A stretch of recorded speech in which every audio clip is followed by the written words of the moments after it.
이놈의 팔이 왜 이렇게 안 잡히는 거야? 팔이 다리에 묻은 장도 아까워서 쫓던 개성행수 조치졸. 그 욕심은 결국 화를 불러왔습니다. 입도 열지 못하고 쓰러진 그에게 무슨 일이 있었던 걸까요?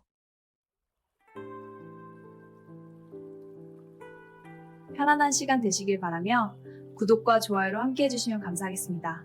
그럼 이야기를 시작하겠습니다. 개성 땅은 예로부터 장사꾼들이 천리사방에서 모여드는 곳이었습니다. 비단길을 따라 흘러드는 물산이 넘쳐나고 저작거리에는 흥정 소리가 아침 안개처럼 자욱했지요. 그 번성한 저자 한가운데서도 유독 드높은 상단의 행수, 조치졸. 나이는 40을 간 넘긴 사내였습니다. 상단 사람들은 그를 등 뒤에서 새우 행수라 불렀는데 이는 체형 때문이 아니었습니다. 새우가 굽은 등으로 모래를 쓸어 담듯 그가 돈을 긁어 모으는 솜씨가 그만큼 집요하고 굽실굽실하다는 뜻이었지요. 조치졸은 손에 들어온 것은 무엇이든 놓지 않는 사람이었습니다. 빗물을 받아 세수를 했고 그 물을 그대로 장독 위에 뿌려 먼지를 닦아냈습니다.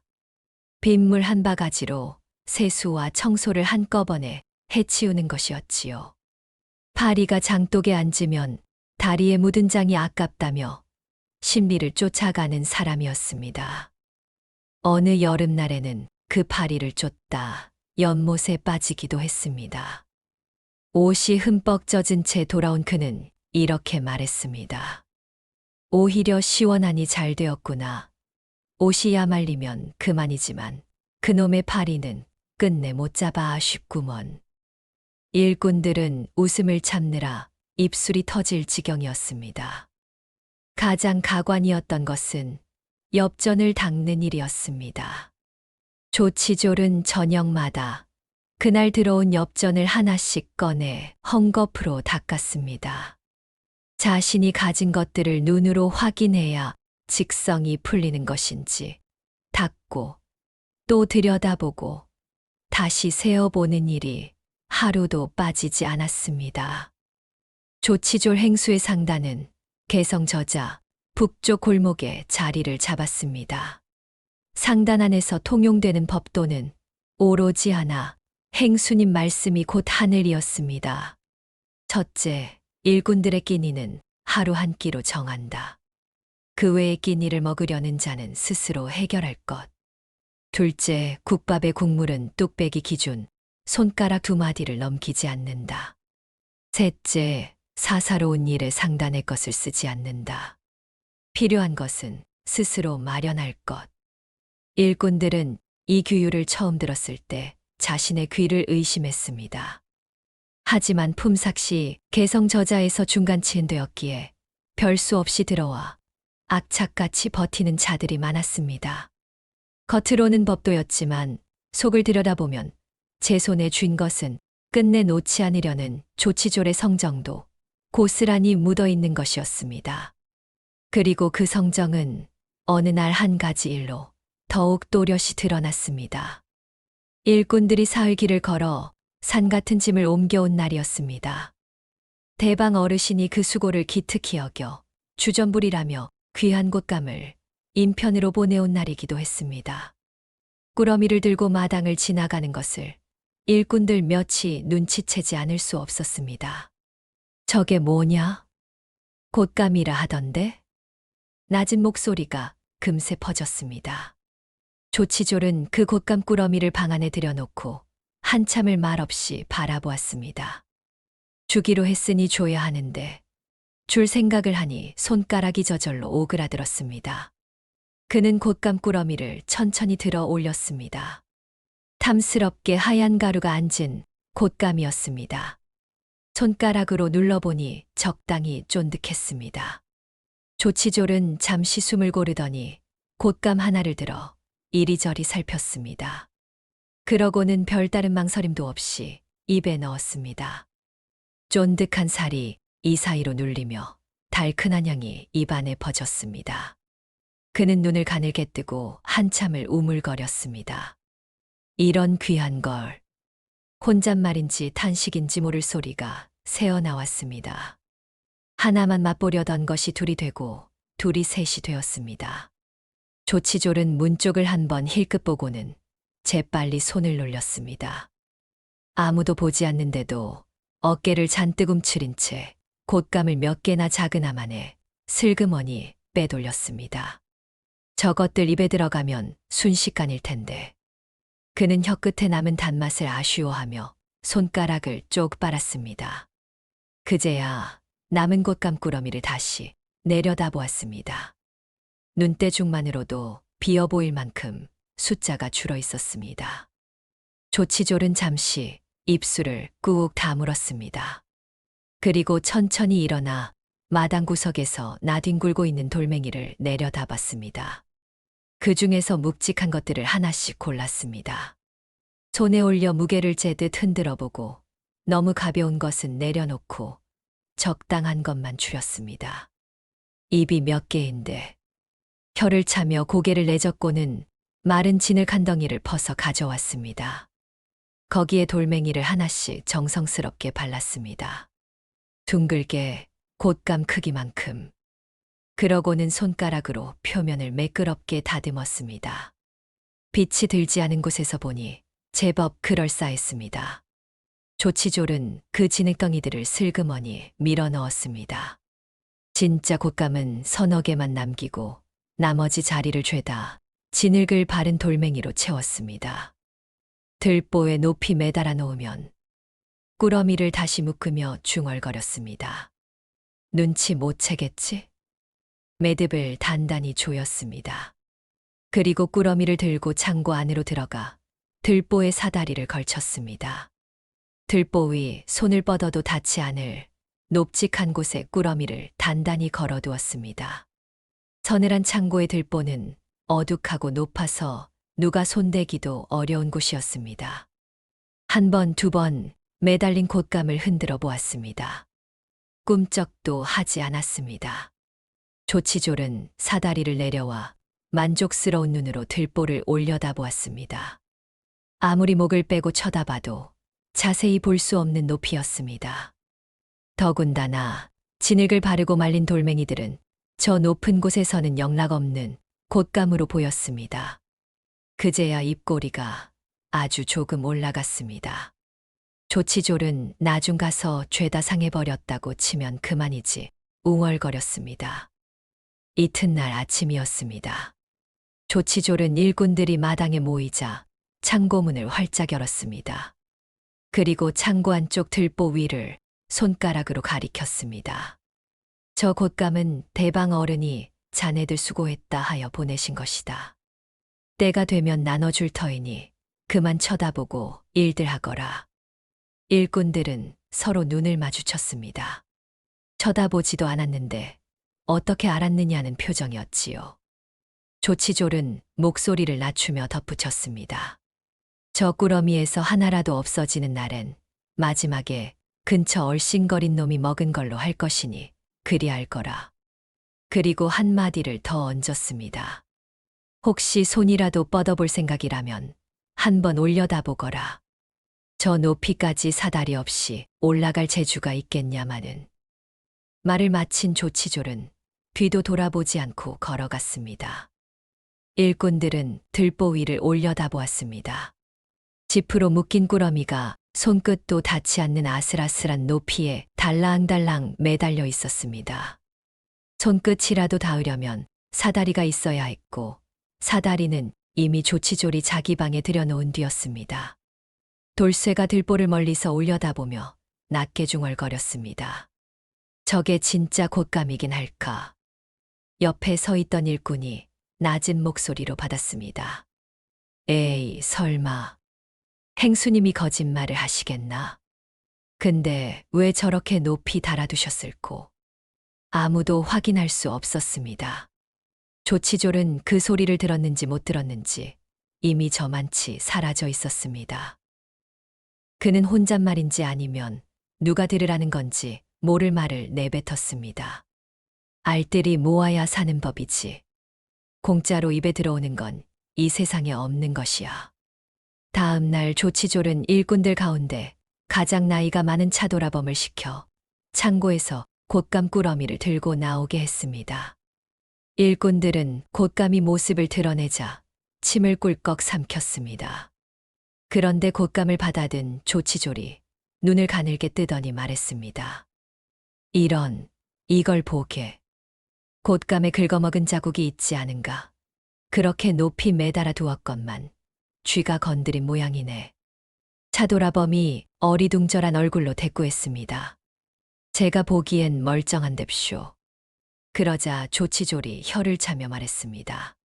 자네도 이제 나이가 들어 눈이 어두워졌나 보구먼. 이게 안 보인단 말인가. 그러고는 곶감을 하나 빼서 집어들더니 덧붙였습니다. 쥐가 입을 댄 물건을 일꾼들에게 줄 수는 없지. 어쩔 수 없네. 이건 내가 처리하겠네. 곶감에는 아무 흔적도 없었지만 행수의 입에 이미 가득 꼬인 침을 보고 일꾼들은 서로 눈짓만 주고받았습니다.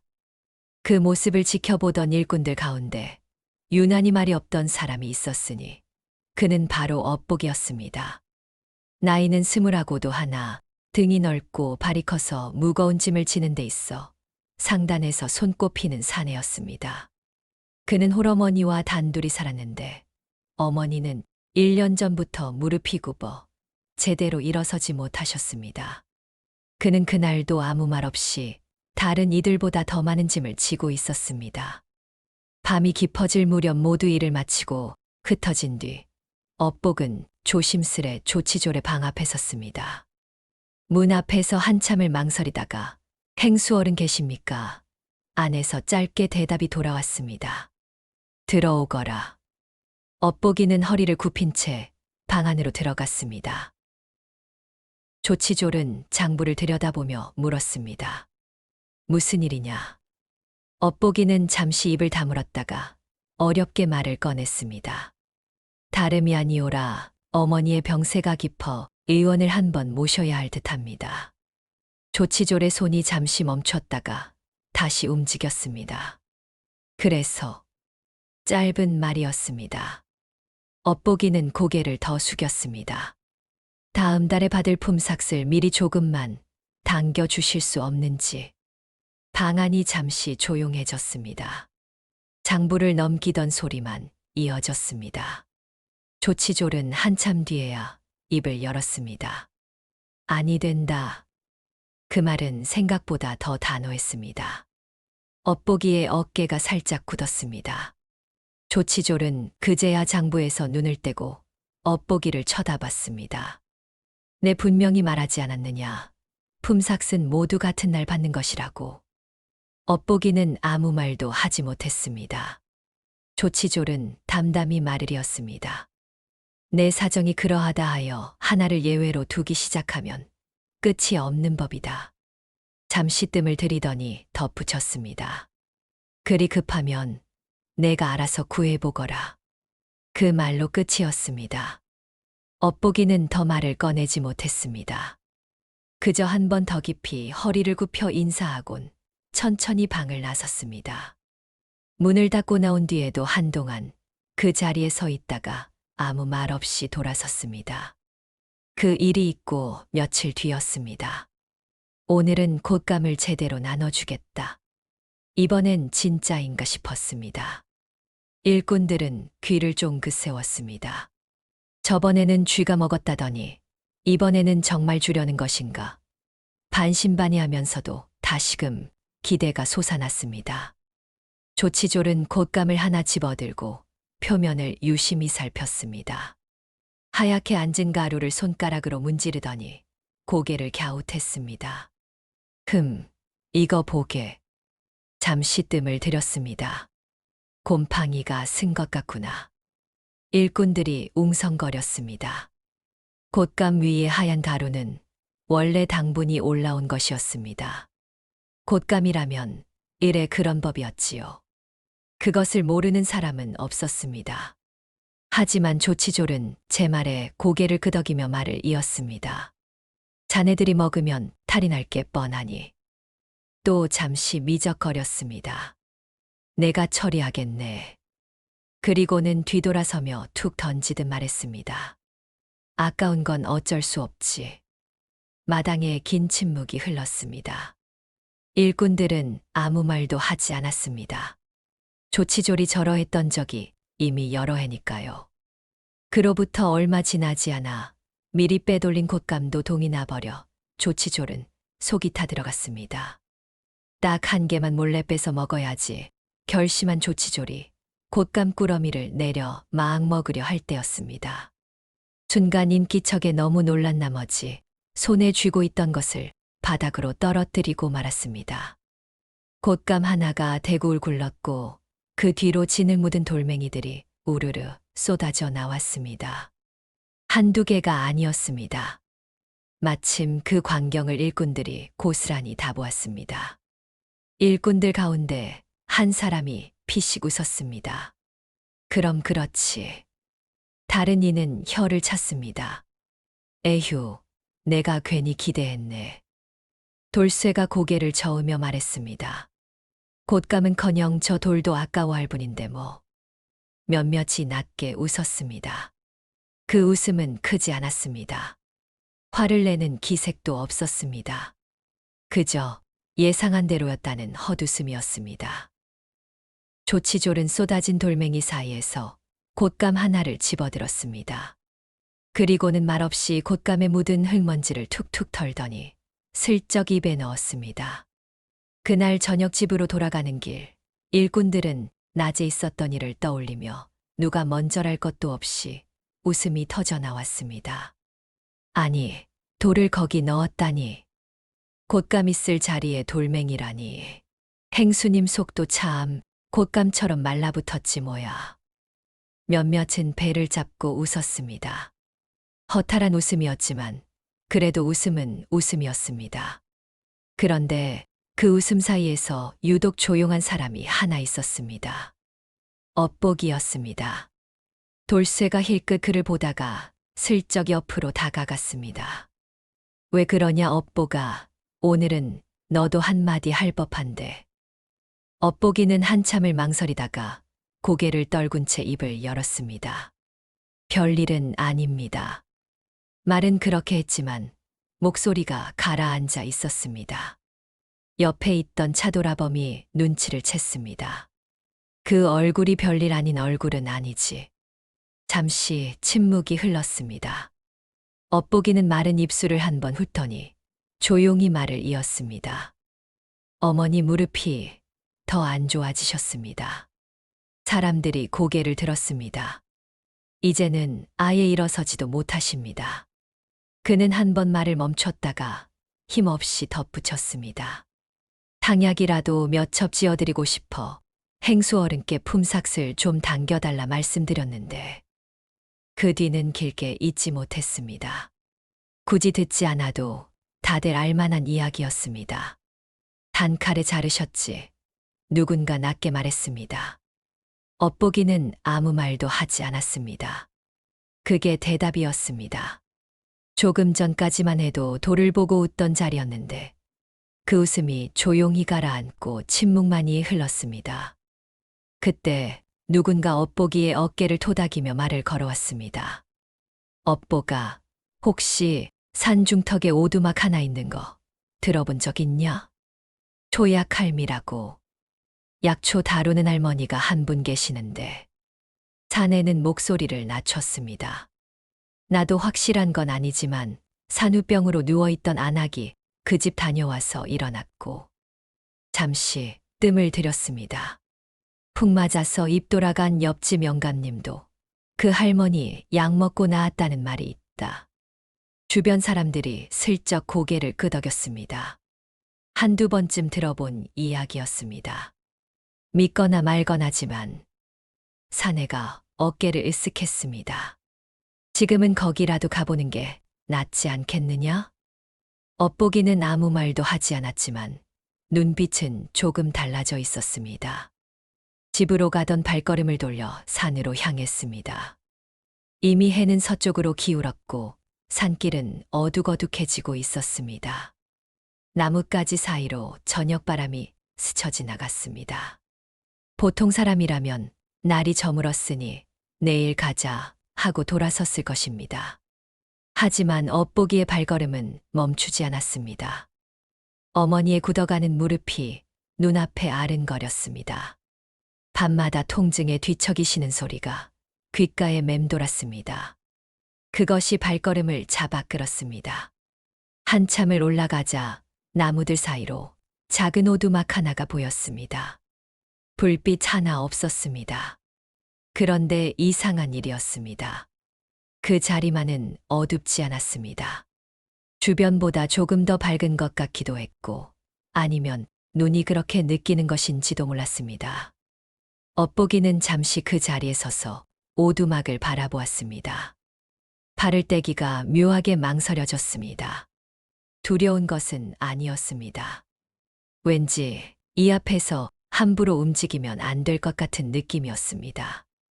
엇보기가 천천히 문 앞으로 다가가 문을 두드리려는 순간이었습니다. 안에서 먼저 목소리가 들려왔습니다. 들어오너라. 엇보기는 흠칫 놀라 손을 거두었습니다.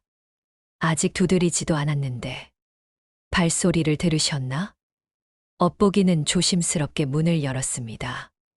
방 안에는 흰 구름이 들이운 듯한 백발의 할머니가 앉아 계셨습니다. 눈매는 부드러웠고 입가에는 희미한 웃음이 걸려 있었습니다. 방 안은 별다른 것 없이 소박했고 어딘가 오래된 것들이 켜켜이 쌓인 향내가 은은하게 감돌았습니다. 약초 냄새 같기도 했고 마른 나무 냄새 같기도 했습니다. 할머니가 말씀하셨습니다. 왔구나. 마치 기다리고 있었다는 듯한 말이었습니다. 엇보기는 얼떨결에 고개를 숙였습니다.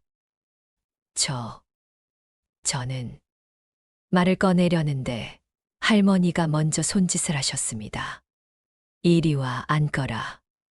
엇보기는 시키는 대로 자리에 앉았습니다.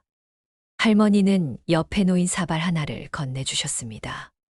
김이 희미하게 올라오는 것이었습니다. 숭늉 같기도 하고 그저 물 같기도 했습니다. 엇보기는 조심스럽게 한 모금 마셨습니다. 그런데 맹물 맛이 아니었습니다. 무슨 맛이라고 딱 집어 말할 수는 없었습니다. 그저 마시기만 했을 뿐인데 하루 종일 짐을 지고 걸어온 어깨가 스르르 내려앉는 것 같았습니다. 가슴 어딘가 단단히 조여 있던 것도 조금 풀리는 것 같았습니다. 엇보기는 사발을 내려다 보았습니다. 그때 할머니가 엇보기의 안색을 살피고는 말했습니다. 얘야. 엇보기가 고개를 들었습니다. 무슨 걱정이 있는 것 같구나. 엇보기는 아무 말도 하지 못했습니다. 그저 사발을 쥔 손에 힘만 들어갔습니다. 할머니가 다시 말씀하셨습니다. 어쩔 땐 속에 묵어둔 것을 털어놓고 나면 해결될 때도 있는 법이란다. 잠시 뜸을 들이고는 부드럽게 덧붙이셨습니다. 이 할미한테 한번 말해보겠니? 이상하게도 그 말을 듣는 순간 입이 저절로 열렸습니다. 엇보기는 한 번도 누군가에게 속마음을 길게 털어놓아 본 적이 없는 사람이었습니다. 말이 많은 편이 아니었고 더군다나 남에게 기대는 것을 잘 몰랐습니다. 짐은 혼자 지는 것이라 여기며 살아온 사람이었지요. 그런데 그날은 달랐습니다. 어머니에 관한 이야기가 먼저 나왔습니다. 무릎이 점점 굽어가는 것, 밤마다 통증 때문에 잠을 이루지 못하시는 일, 이제는 혼자 일어나는 것조차 힘들다는 것까지. 말을 하다 보니 어느새 눈가가 젖어 있었습니다. 그런데 이상하게도 말을 멈출 수 없었습니다. 곧 다른 이야기가 따라 나왔습니다. 조치조랭수의 이야기였습니다. 품삯을 당겨달라 했던 일, 그리고 단칼에 거절당했던 순간까지.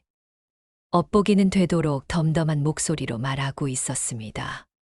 하지만 그 속에 담긴 것은 덤덤한 것이 아니었습니다. 오래 눌러두었던 것이 말이 되어 흘러나오는 소리였습니다. 할머니는 그 모든 이야기를 조용히 듣고 계셨습니다. 중간에 끼어들지도 않으셨습니다. 혀를 차지도 눈살을 찌푸리지도 않으셨습니다. 가끔 고개만 천천히 끄덕이실 뿐이었습니다.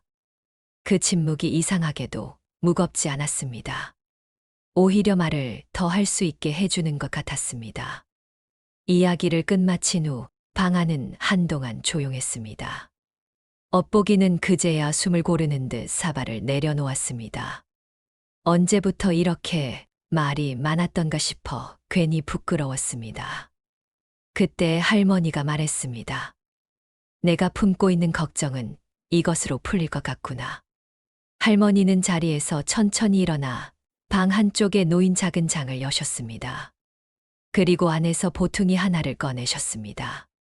그 속에는 향기가 은은한 이름 모를 풀들이 곱게 묶여 있었습니다. 할머니는 그것을 엇보기에게 건넸습니다. 이걸 다려서 어머니께 드리거라. 엇보기는 두 손으로 받았습니다. 생각처럼 가볍지 않고 손에 닿는 무게보다 더 무거운 것이 담긴 것 같았습니다. 할머니는 마지막으로 한마디를 덧붙이셨습니다. 다만 성한 사람이 먹으면 오히려 독이 될 수 있으니 그 점은 잊지 말거라. 엇보기는 그 말을 가슴에 새기며 깊이 허리를 숙였습니다. 네, 정말 고맙습니다. 말을 하고 나서야 자신의 목소리가 떨리고 있다는 걸 알았습니다. 할머니는 그저 미소만 지으셨습니다. 말이 없으셨지만 미소 안에 모든 게 담겨 있는 것 같았습니다. 오두막을 나서며 엇보기는 들어올 때보다 발걸음이 한결 가벼워진 것을 느꼈습니다. 짐을 내려놓은 것도 아니고 어머니 무릎이 나은 것도 아닌데 그냥 무언가가 조금 달라진 것 같았습니다. 산길을 내려오며 엇보기는 한 번 뒤를 돌아보았습니다. 나무들 사이로 오두막이 보일 듯 말 듯 했습니다. 불빛은 여전히 없었지만 어쩐지 그 자리는 여전히 어둡지 않았습니다. 다음 날이 되었습니다. 막상 집으로 돌아가 약을 따를 시간이 나지 않아 엇보기는 약초 보퉁이를 품에 안은 채 상단에 들어섰습니다. 짐은 밀려 있었고 일은 끊이지 않았습니다. 한참을 망설이던 엇보기는 밥을 해주는 만석댁에게 찾아갔습니다. 아주머니, 만석댁이 돌아보았습니다. 이거 약인데요. 엇보기는 조심스럽게 보퉁이를 내밀었습니다. 어머니께 드릴 거라서 그런데 혹시 다려주실 수 있겠습니까? 만석댁은 보퉁이를 받아들었습니다. 그리고는 엇보기를 한번 쳐다보더니 고개를 끄덕였습니다. 놔두거라. 엇보기는 그제야 안도의 숨을 내쉬고 돌아섰습니다. 하지만 그는 몰랐습니다. 그 약초가 어디로 향하게 될지를. 상단 부엌에서는 이른 아침부터 약초를 다리는 은은한 향이 피어오르고 있었습니다. 구수한 듯 하면서도 어딘가 시원한 향이 섞여 사람의 코를 자꾸 끌어당기는 냄새였습니다. 바람결에 실려 마루와 마당까지 번져나갔습니다. 그때였습니다. 마루를 지나던 조치졸의 발걸음이 멈추었습니다. 코를 살짝 들이켰습니다. 한 번, 또 한 번. 부엌 쪽을 바라보았습니다. 발걸음이 그쪽으로 향했습니다. 잠시 문 앞에 서 있던 그는 결국 안으로 들어섰습니다. 부엌 안에는 만석댁이 불을 지키고 있었습니다. 약솥에서는 김이 은은히 올라오고 있었습니다. 가까이 다가갈수록 향이 더 짙어졌습니다. 조치졸이 물었습니다. 이게 무슨 냄새인가?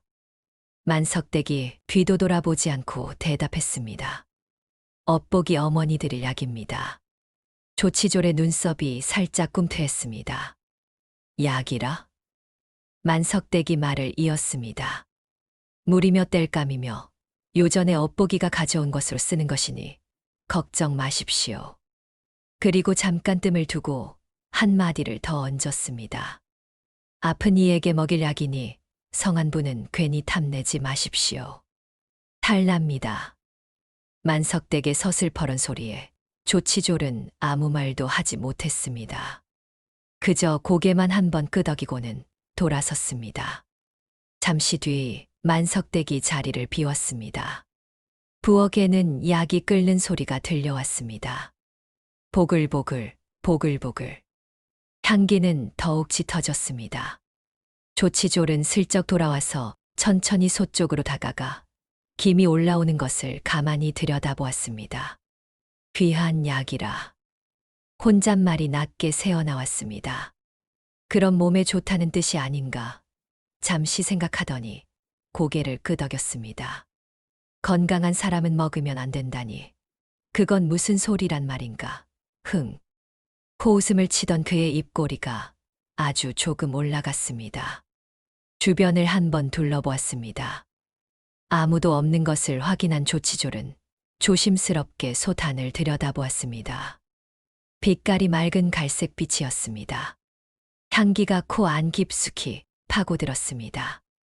딱 반 그릇만. 그는 탕약을 조심스럽게 사발에 옮겨 담았습니다. 흘리지 않도록 천천히 조심스럽게 한 모금 마셨습니다. 눈이 살짝 커졌습니다. 향이 먼저 입안에 번졌습니다. 쓴가 싶더니 쓰지 않았고 단가 싶더니 달지 않았습니다. 그냥 깊고 구수한 맛이었습니다. 속이 스르르 풀리는 것 같기도 했습니다. 이거 향도 아주 좋구만.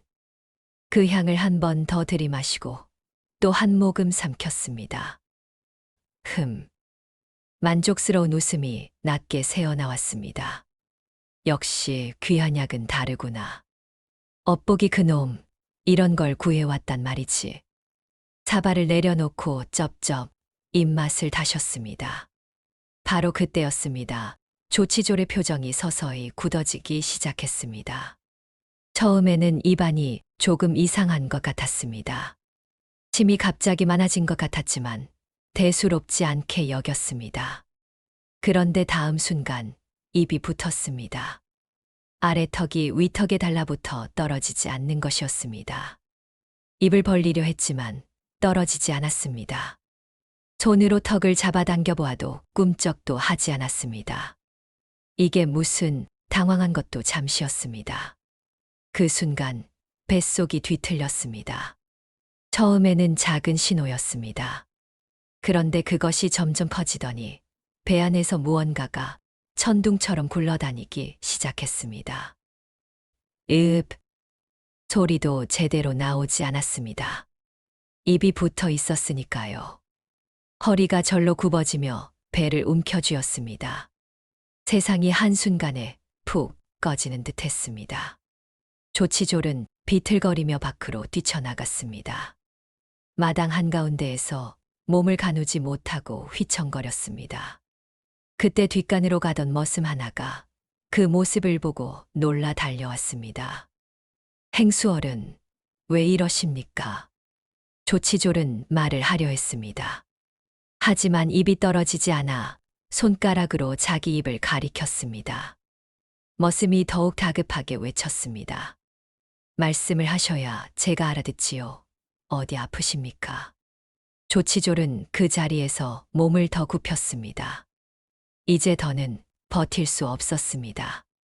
비명조차 삼킨 채 버티던 조치졸은 결국 상단 마당 한가운데서 천둥 같은 소리와 함께 모든 것을 쏟아내고 말았습니다. 머슴은 그 자리에 굳어버렸습니다.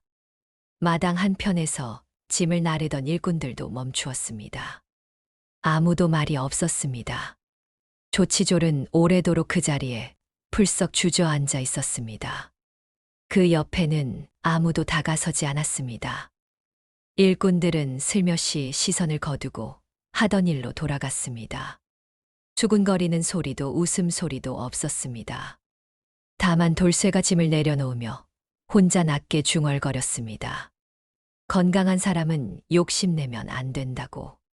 손댈 생각 말라고 만석댁 아주머니가 분명 말씀하셨는데 그 말이 허공에 잠시 떠 있다가 바람에 실려 사라졌습니다. 이틀 동안 조치졸은 거의 온종일 꿈속을 헤매고 있었습니다. 몸은 식은땀에 젖어 축 늘어져 있었고 숨은 들쭉날쭉했습니다.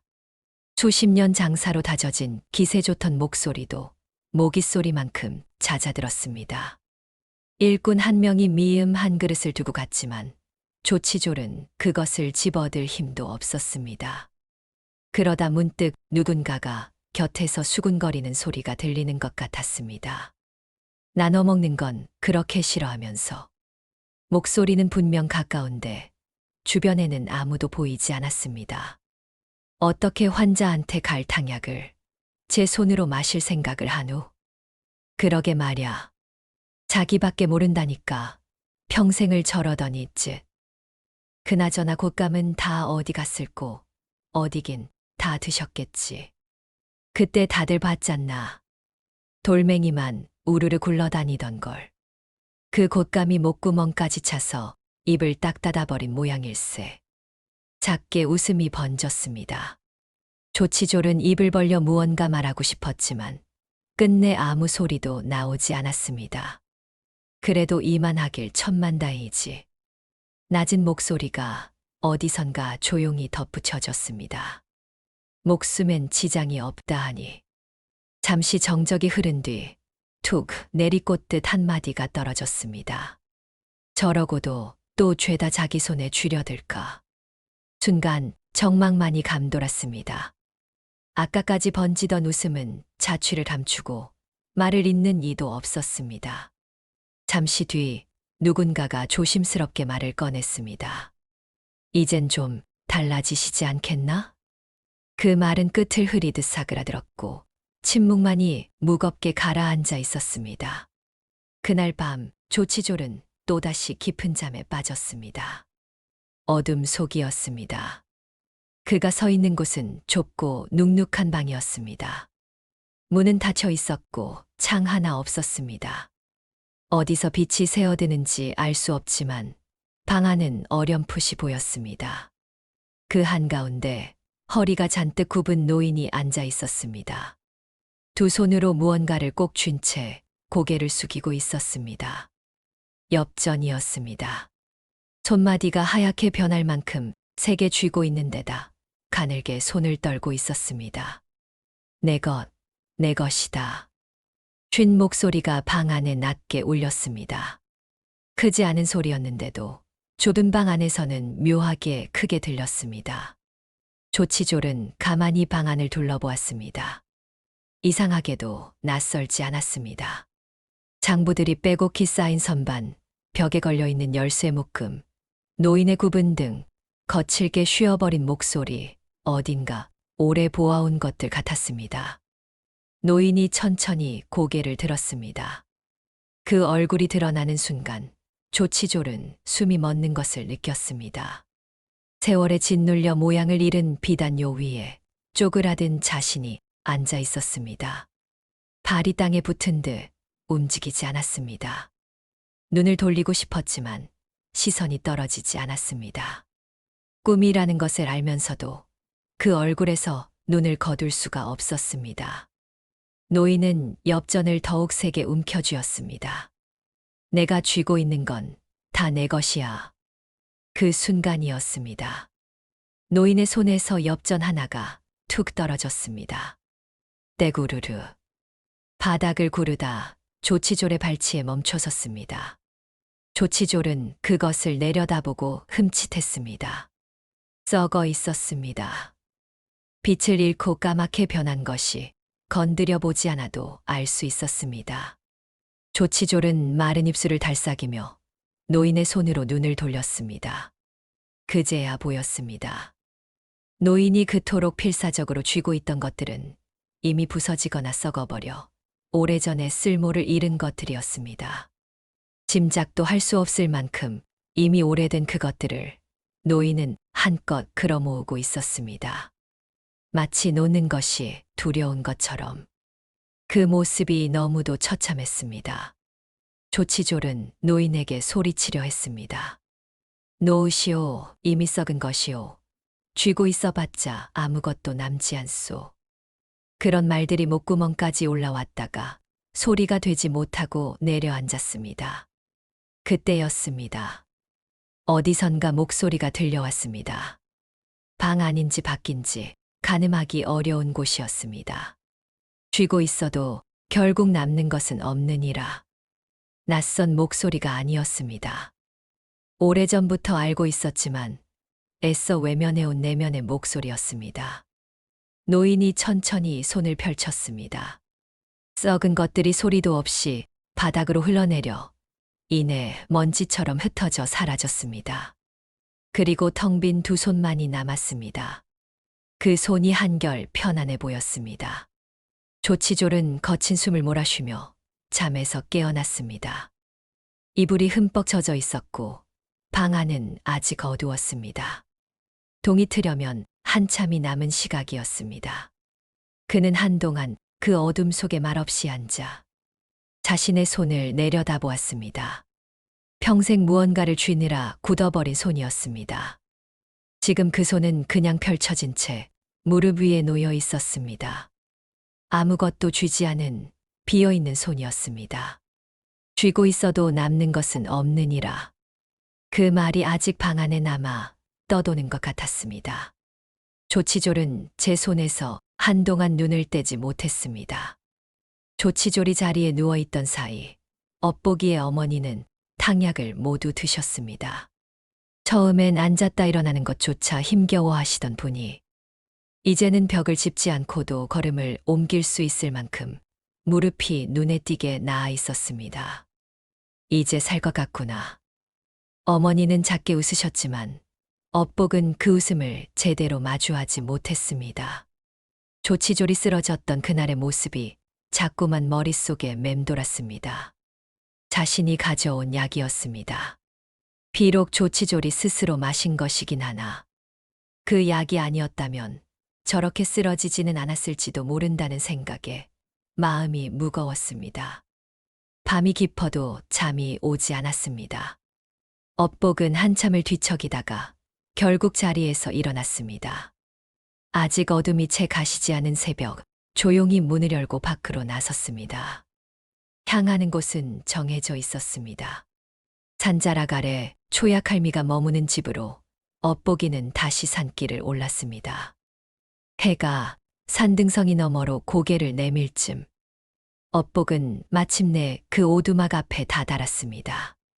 문 앞에 서서 잠시 망설이다가 겨우 입을 떼어 말했습니다. 염치 없습니다만 한 번만 더 약을 구할 수 있을까요? 할머니. 그러자 덜컥 문이 열리고 엇보기는 그 자리에 얼어붙듯 섰습니다. 눈앞에는 이미 보퉁이를 챙겨 들고 나갈 채비를 마친 할머니가 있었습니다. 할머니가 먼저 말을 꺼냈습니다. 올 줄 알았다. 엇복이 무엇인가 말하려고 하자 할머니가 가볍게 손을 들어 막았습니다. 이쯤 되면 올 때가 되었지. 그리고는 보퉁이를 한번 고쳐주며 말했습니다. 자, 앞장서거라. 엇보기는 더 묻지 않고 걸음을 옮겼습니다. 할머니가 방문을 열고 들어섰을 때 조치졸은 눈을 간신히 뜨고 천장을 바라보고 있었습니다. 방 안에는 묵은 땀내와 어떤 불쾌한 냄새가 섞여 있었습니다. 할머니는 조치졸의 머리맡에 다가와 앉았습니다. 장단을 호령하던 기세는 어디 가고 왜 이리 흉측한 꼴로 누워있는가. 조치졸은 천천히 고개를 돌렸습니다. 마치 은실을 자사 만든 듯한 백발의 낯선 노파였습니다. 입술이 겨우 달싹였습니다. 무언가 묻고 싶은 기색이었지만 목소리는 제대로 나오지 않았습니다. 그때 곁에 있던 엇보기가 조심스레 알려주었습니다. 산자락에 사시는 분이온데 약초에는 그 누구보다 능통하십니다. 말끝을 흐리며 눈치를 살폈습니다.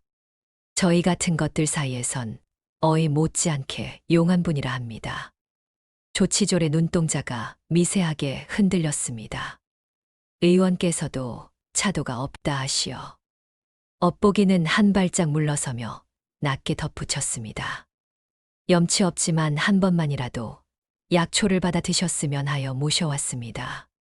방 안에 잠시 고요가 내려앉았습니다. 할머니는 주위를 둘러보고 말했습니다. 다들 잠시 밖에 나가 있게. 일꾼들이 서로 눈치를 보고 머뭇거리자 조치졸은 안간힘을 쥐어짜며 말했습니다. 다 나가 있거라.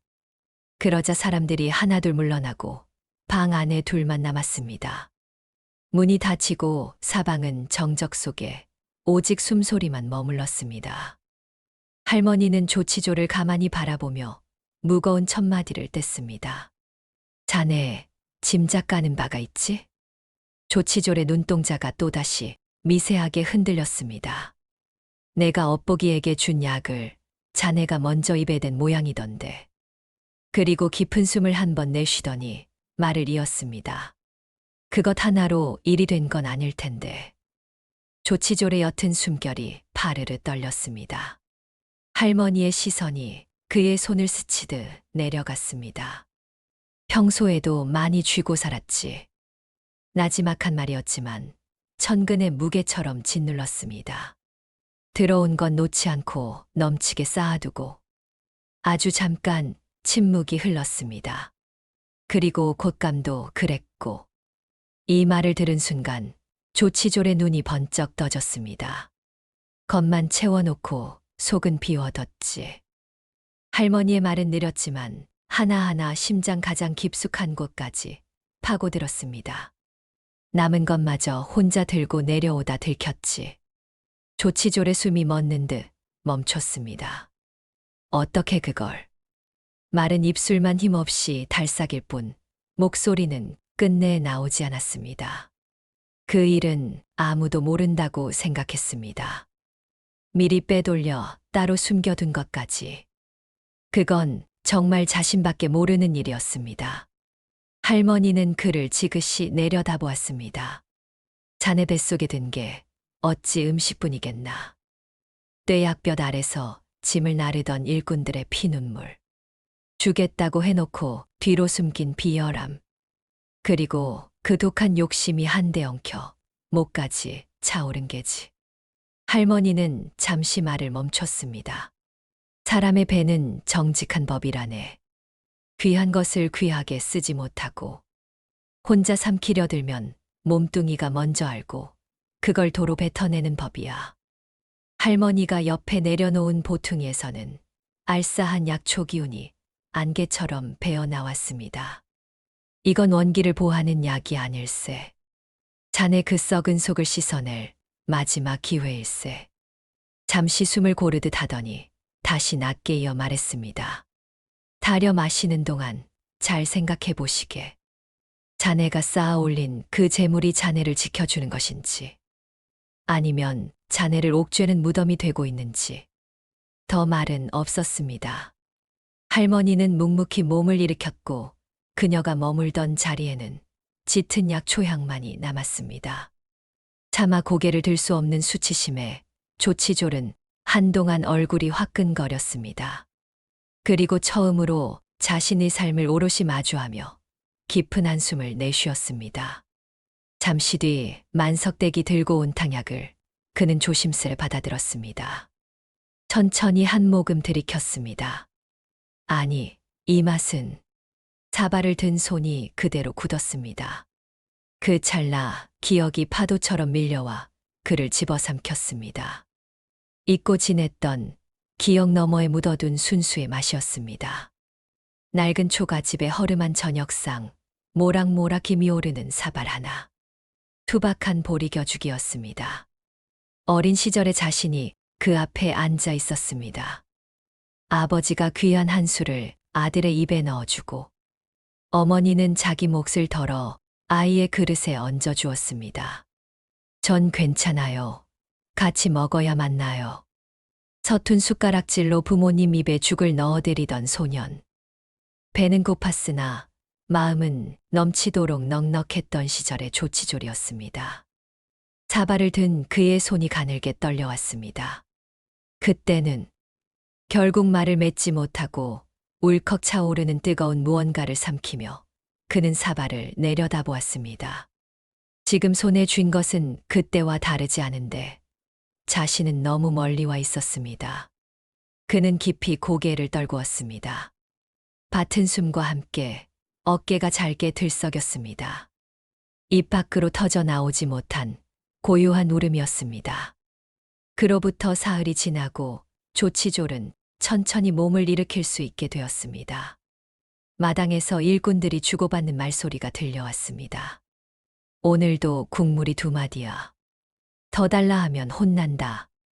그냥 먹어. 뭐 어쩌겠어. 그 소리가 창문 사이로 스며들어 방 안을 채웠습니다. 조치졸은 눈을 감고 그 소리를 가만히 들었습니다. 전에는 그저 소음처럼 스쳤을 그 말들이 이제야 비로소 가슴에 닿았습니다. 오랜 체념이 묻어나는 헛헛한 탄식들이었습니다. 내가 저들을 저리 만들었구나. 이윽고 낮게 입을 열었습니다. 엿보기를 불러오게. 잠시 후 엿보기가 들어왔습니다. 고개를 숙인 채 조심스레 자리에 멈춰 섰습니다. 조치졸이 그를 한참 바라보더니 물었습니다. 엿보가 지난번에 품삯을 미리 달라 했었지. 그 말에 엿보기는 고개를 푹 숙였습니다. 아닙니다, 행수어른. 주지 않으셔도 됩니다. 예외를 두어선 안 되는 법이니까요. 엿보기가 주저하며 내뱉은 대답에 조치졸은 한동안 입을 떼지 못했습니다. 그 말끝이 향하는 곳이 어디인지 누구보다 잘 알고 있는 듯했습니다. 이윽고 그는 아주 천천히 고개를 끄덕였습니다. 맞네. 예외를 두어선 안 되지. 허나 이건 내가 주는 것이네. 놀란 엿보기의 고개가 미세하게 들렸습니다. 자네들 고생을 알면서도 외면해왔네. 그 값은 내가 치러야지. 이젠 바로잡고 싶네. 며칠 후 상단 마당에 낯선 광경이 펼쳐졌습니다. 아침부터 커다란 솥이 걸리고 푸죽간에서 사람 하나가 고기를 가득 지고 왔습니다. 일꾼들은 휘둥그레진 눈을 마주치며 수군댔습니다. 저게 뭐야? 저기 저분은 행수님 아니신가? 추척해진 얼굴로 국자를 든 사내가 마당에 서 있었습니다. 조치졸이었습니다. 그는 일꾼들이 있는 곳을 향해 소리쳤습니다. 목소리는 예전보다 작아졌지만 흔들림이 없었습니다. 자, 다들 이리 오게. 배꼴 틈 없이 꽉꽉 채워 먹어야 할게야. 일꾼들은 뜻밖의 상황에 놀라움을 감추지 못하며 모여들었습니다. 조치졸은 국자를 들어 뚝배기에 국물을 가득 감았습니다. 손가락 2마디가 아니었습니다. 넘칠 듯 차올랐습니다. 첫 번째 그릇을 받아든 이는 엿보기였습니다. 그릇을 2손으로 받아든 엿보기의 눈가가 붉어졌습니다. 조치졸은 그의 어깨를 투박하게 두드리며 말했습니다. 먹게나 자네들이 있어야 이 상단이 돌아가는 것을. 내가 그동안 자네들 마음에 멍을 들이고 내 배만 채우려 했으니 참으로 부끄러운 일일세. 조용히 듣고 있던 엿보기의 눈가에 이슬이 맺혔습니다. 지난번 어머니 약값이 모자라 사정했을 때 냉정히 내쳤던 조치졸이었기에 그 변화는 더 깊게 다가왔습니다. 조치졸은 고기를 더 얹어주며 말했습니다. 자네 어머님께 가져다 드릴 보약 한 제 준비해뒀네. 특별히 부탁해 지었으니 집에 가는 길에 꼭 챙겨가게나. 일꾼들이 허겁지겁 밥을 비우는 모습을 지켜보며 조치졸은 가슴 한구석이 화화해지는 것을 느꼈습니다. 예전에는 쌓아둔 것이 많아야만 배가 불렀는데 지금은 타인의 허기가 채워지는 것만 보아도 배가 불렀습니다. 그해 겨울이 가고 이른 봄이 찾아왔습니다. 일꾼들의 품삯이 오른 것은 물론이고 병든 식구가 있으면 미리 약값을 내주었습니다. 끼니 때가 돌아오면 늘상 뚝배기 가득 얹어주는 것도 여전했습니다. 처음에 사람들은 언제 다시 원래대로 돌아갈지 몰라 조심스러워했지만 달이 지나고 계절이 한 번 더 바뀌는 동안에도 조치졸의 태도는 흔들리지 않았습니다. 그제야 사람들은 하나둘 마음을 열기 시작했습니다. 어느 날 아침 한 일꾼이 젠걸음으로 상단 마당에 들어서며 밝은 목소리로 인사를 건넸습니다. 행수님, 오늘 날이 참 좋습니다. 조치졸은 멈칫했습니다. 귀가 아닌 가슴에 와닿는 그 순수한 호의가 낯뜨겁고도 생소했습니다. 따뜻한 인사를 받아본 게 얼마만인지. 그래, 자네도 오늘 하루 애써주게. 그 말을 하는 순간 굳어있던 양쪽 입가에 낯선 것이 스쳤습니다. 그것은 평생 잊고 살았던 웃음이 만들어낸 사람다운 주름이었습니다. 훗날 초약할미의 오두막을 다시 찾았다는 사람은 없었습니다. 분명 그 자리에 있어야 할 터인데도 길을 아는 이가 올라가도 끝내 닿지 못했다는 말만 돌았지요. 나무도 그대로요. 산길도 그대로인데 오두막만은 어디에도 없더라는 것이었습니다. 다만 사람들 사이에는 이런 이야기가 오래도록 남았습니다. 사람의 속이 정말로 바뀌어야 할 때에만 초약할미는 길 위에 나타난다고. 엇보기도 조치졸도 그 이후 산길을 다시 오른 적은 없었습니다. 더 이상 오를 까닭이 없었으니까요. 여러분, 오늘 준비한 개성의 조치졸 행수 이야기 어떻게 들으셨습니까? 손가락 두 마디의 국물조차 아까워하며 곶감 대신 돌멩이를 채워 넣었던 그 지독한 탐욕. 하지만 그 끝에 남은 것은 든든한 재산이 아니라 비워낼 수밖에 없었던 스스로의 추한 모습이었습니다. 우리는 살아가면서 끊임없이 무언가를 쥐려 애를 씁니다. 남보다 더 많이, 남보다 더 높이 쌓아두어야만 안전하다고 믿기 때문이지요. 하지만 초약할미가 걷는 약초가 우리에게 들려주는 진실은 사뭇 다릅니다. 진정으로 나를 지켜주는 것은 내 손안에 꽉 쥔 욕심이 아니라 누군가의 허기를 채워주려 기꺼이 펼친 빈손입니다. 썩어가는 엽전을 움켜쥐고 홀로 남겨진 꿈속의 노인은 어쩌면 욕심의 끝에서 마주하게 될 우리 자신의 모습일지도 모릅니다. 내가 쥔 것이 나를 지키는 성벽인지 아니면 나를 가두는 감옥인지 한 번쯤 돌아보아야 할 이유가 여기에 있습니다. 나누면 줄어드는 것이 아니라 오히려 내 마음의 근심이 씻겨 내려가고 그 자리에 사람의 온기가 차오르는 법이지요. 오늘 밤 여러분의 마음 곳간에는 따뜻한 배려의 곶감 한 꾸러미를 채워보시는 건 어떨까요? 여러분의 꿈길도 조치졸이 이야기 끝에 마주한 결말처럼 포근하고 평안하시길 기원합니다. 오늘 준비한 글번야담은 여기까지입니다. 이야기가 마음에 드셨다면 구독과 좋아요로 응원 부탁드립니다. 그럼 다음 이야기로 다시 찾아뵙겠습니다. 감사합니다.